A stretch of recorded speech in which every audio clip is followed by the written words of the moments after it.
Okay, so this video is going to show you how to do a basic input using a variable in Python.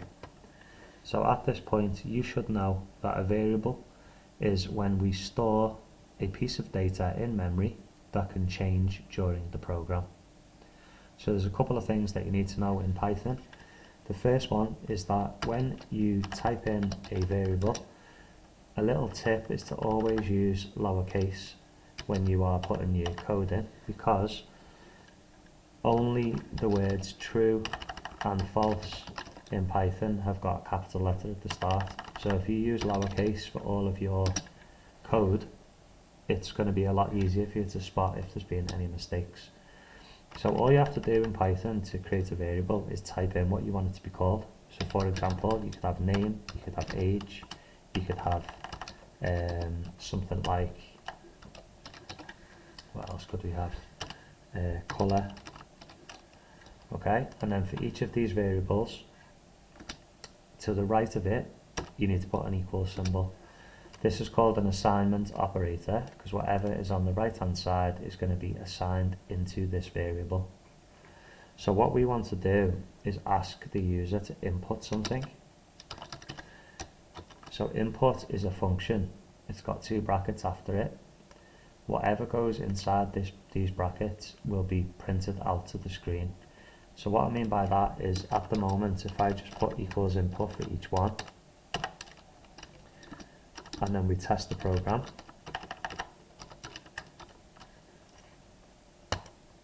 at the bottom you'll see that nothing, it looks like nothing's happening. Now it is waiting for me to type in an input,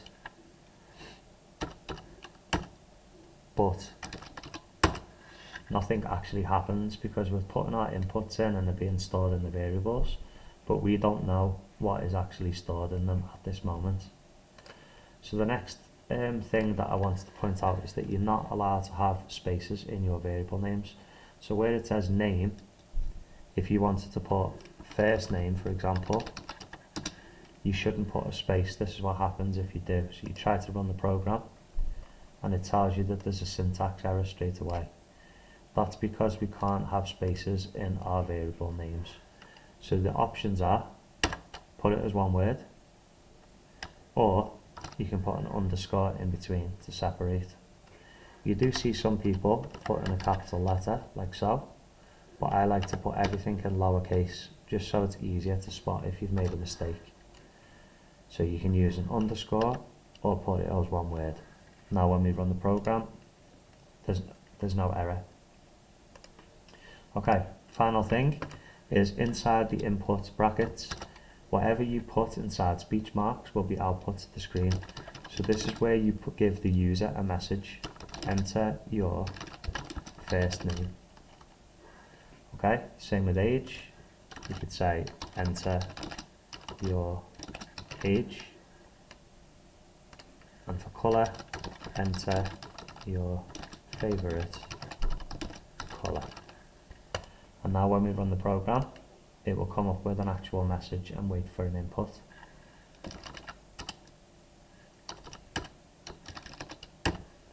Like so.